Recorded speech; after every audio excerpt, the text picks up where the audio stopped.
नमस्कार। आकाशवाणी जयपुर अजमेर से प्रस्तुत है प्रादेशिक समाचार।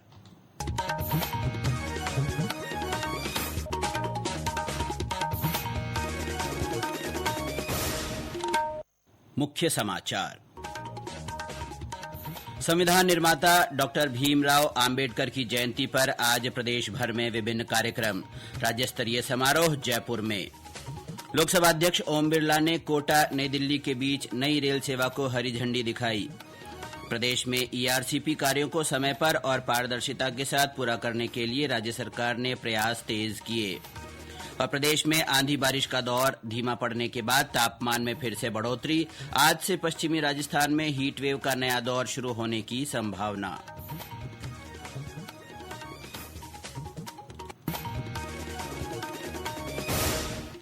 समाचारों के साथ मैं अब्दुल हनीफ और अब समाचार विस्तार से।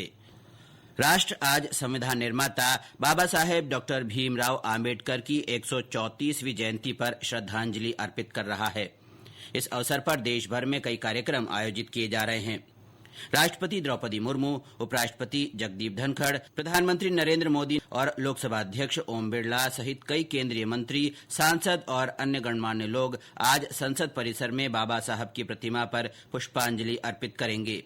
प्रधानमंत्री नरेंद्र मोदी ने भी डॉक्टर भीमराव आम्बेडकर को श्रद्धांजलि देते हुए कहा कि बाबा साहेब की प्रेरणा के कारण ही आज देश सामाजिक न्याय के सपने को साकार करने में समर्पित भाव से जुटा हुआ है।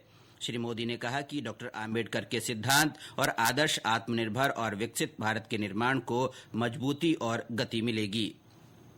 प्रदेश भर में भी आम्बेडकर जयंती पर समारोह आयोजित कर उन्हें सम्मान के साथ याद किया जा रहा है। जिला मुख्यालयों पर पुष्पांजलि, संगोष्ठी, प्रभात फेरी और समरसता रैली के साथ ही विभिन्न कार्यक्रम हो रहे हैं। राज्य स्तरीय मुख्य आयोजन जयपुर में रखा गया है। राजस्थान इंटरनेशनल सेंटर में होने वाले इस समारोह में मुख्यमंत्री भजनलाल शर्मा शिरकत करेंगे। सामाजिक न्याय और अधिकारिता मंत्री अविनाश गहलोत ने बताया कि इस अवसर पर मुख्यमंत्री विशेष वर्गों और वंचितों को विभिन्न सौगातें देंगे। इनमें SC/ST उद्यमियों को औद्योगिक भूखंड, सफाई कर्मचारियों के लिए एकमुश्त समझौता योजना और नशा मुक्ति केंद्रों का शुभारंभ शामिल है। उन्होंने बताया कि इस दौरान मुख्यमंत्री अम्बेडकर पंचतीर्थ योजना की बस को हरी झंडी दिखाएंगे और इस साल की बजट घोषणा में संचालित मुख्यमंत्री आयुष्मान बाल संबल योजना की पहली स्वीकृतियां भी जारी करेंगे। कार्यक्रम में उप मुख्यमंत्री प्रेमचंद बैरवा, राज्यसभा सांसद मदन राठौड़, सांसद और राज्य सरकार के मंत्री, विधायक और जनप्रतिनिधि भी शामिल होंगे। आम्बेडकर जयंती की पूर्व संध्या पर रेलवे ने कोटा होते हुए अम्बेडकर नगर, उज्जैन, दिल्ली के बीच नई रेल सेवा शुरू की है। लोकसभा अध्यक्ष ओम बिरला ने कल रात कोटा से इस रेलगाड़ी को हरी झंडी दिखाकर रवाना किया। रेल मंत्री अश्विनी वैष्णव और मध्य प्रदेश के मुख्यमंत्री मोहन यादव भी कार्यक्रम में वीसी के माध्यम से जुड़े। इस अवसर पर लोकसभा अध्यक्ष ने कहा कि इस ट्रेन के जरिए बाबा साहेब आम्बेडकर के आदर्शों और उनकी जीवनी को करीब से जानने का मौका मिलेगा। बाबा साहब अम्बेडकर जी ने सामाजिक आर्थिक विचारों के माध्यम से समाज में परिवर्तन करने का काम किया। उनके विचारों को आने वाली पीढ़ी को प्रेरणा मिले और इसीलिए ये ट्रेन अम्बेडकर नगर बाबा साहब की जन्म कर्मस्थली से शुरू होकर दिल्ली जाएगी और आने वाले समय में दिल्ली और कोटा के कनेक्टिविटी के लिए भी ये ट्रेन बहुत बेहतर होगी। कार्यक्रम से वर्चुअल रूप से रेल मंत्री ने उम्मीद जताई कि इस रेल सेवा से वर्ष 2028 में उज्जैन में प्रस्तावित सिंहस्थ कुंभ के दौरान श्रद्धालुओं को विशेष लाभ मिलेगा। ये गाड़ी उज्जैन होते हुए जाएंगी। 2028 से उज्जैन में महाकुंभ का आयोजन होगा। एक तरीके से समझिए कि तैयारी चालू हुई है उज्जैन में महाकुंभ की। साथ ही साथ जो उद्योग नगरी इंदौर है उसकी कनेक्टिविटी इससे बढ़ेगी और शिक्षा नगरी कोटा है उसकी कनेक्टिविटी भी बहुत अच्छी बढ़ेगी। गौरतलब है कि ये रेलगाड़ी आज से दिल्ली से कोटा और अम्बेडकर नगर के बीच नियमित रूप से संचालित होगी। यह ट्रेन कोटा को दिल्ली से सीधे जोड़ेगी, जिससे व्यापार, शिक्षा, पर्यटन और रोजगार के अवसर बढ़ेंगे। भारतीय जनता पार्टी डॉक्टर भीमराव आम्बेडकर की जयंती के सिलसिले में 25 अप्रैल तक प्रदेश भर में विभिन्न कार्यक्रमों का आयोजन करेगी। 13 दिवसीय समारोह की कल से शुरुआत हुई। पहले दिन बाबा साहेब की प्रतिमाओं की साफ सफाई और पुष्पांजलि कार्यक्रम रखा गया। शाम को दीपोत्सव का आयोजन हुआ। झुंझुनू के पार्टी जिला अध्यक्ष बनवारीलाल सैनी ने बताया कि इस दौरान बाबा साहेब की जीवनी पर आधारित संगोष्ठियां रखी जाएगी, पुस्तकें और प्रचार साहित्य का वितरण किया जाएगा। अम्बेडकर जयंती 14 अप्रैल का जो दिवस है वो एक पखवाड़े के रूप में मनाया जाएगा। 13 तारीख से लेकर 25 तारीख तक समरसता दिवस के रूप में भारतीय संविधान के रचयिता और आधुनिकवाद के निर्माता बाबा साहब भीमराव अम्बेडकर के जन्म जयंती के उपलक्ष्य में विभिन्न कार्यक्रम आयोजित होंगे। 13 तारीख को प्रत्येक प्रतिमाएं जितनी भी जिले में लगी हुई है सबकी साफ सफाई करके दीप प्रज्वलन का कार्यक्रम आयोजित किया गया। झुंझुनू के अम्बेडकर पार्क में दीपोत्सव का कार्यक्रम आयोजित किया गया। पूरे जिले में जहाँ प्रतिमाएं वहाँ पर पुष्पांजलि के कार्यक्रम होंगे। पंजाब नेशनल बैंक से ऋण धोखाधड़ी के मुख्य आरोपी और हीरा कारोबारी मेहुल चोकसी को बेल्जियम पुलिस ने गिरफ्तार कर लिया है। 65 वर्षीय चोकसी को केंद्रीय अन्वेषण ब्यूरो सीबीआई के अनुरोध और मुंबई की एक अदालत के 2 गिरफ्तार वारंट के आधार पर गिरफ्तार किया गया है। मेहुल चोकसी पंजाब नेशनल बैंक में 13,500 करोड़ रुपए के ऋण धोखाधड़ी मामले में जनवरी 2018 से फरार चल रहा था।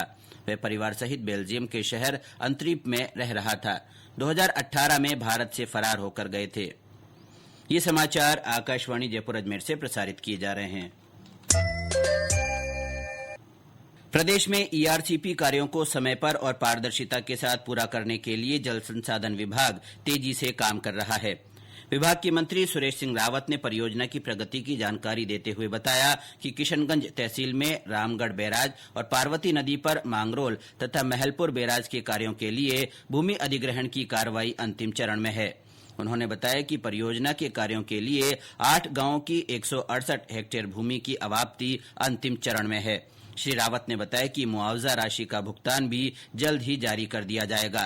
परियोजना कार्यों की समय सीमा 2028 तक निर्धारित की गई है।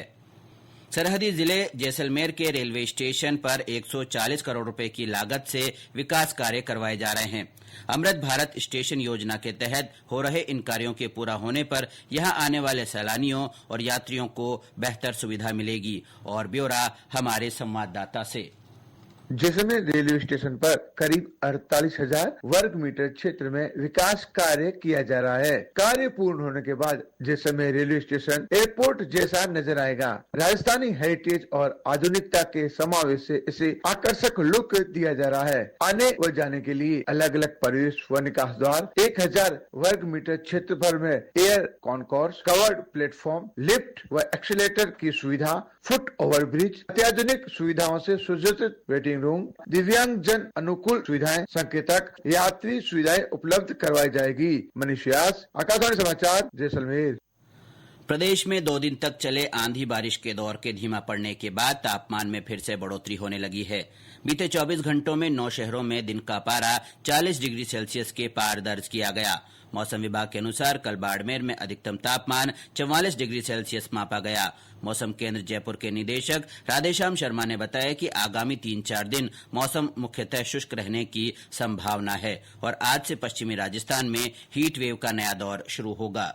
फिलहाल पश्चिमी विक्षोभ का प्रभाव समाप्त हो गया है। पिछले 24 घंटों में राज्य के अनेक भागों में अधिकतम तापमान में 2 से 3 डिग्री सेल्सियस की बढ़ोतरी रिपोर्ट हुई है। सबसे ज्यादा अधिकतम तापमान बाड़मेर में 44 डिग्री सेल्सियस रिपोर्ट हुआ है, जो कि सामान्य से करीब 5 डिग्री सेल्सियस ऊपर है। अगले 2-3 दिनों में मौसम शुष्क रहेगा, वहीं तापमान में 3 से 4 डिग्री सेल्सियस की बढ़ोतरी होगी।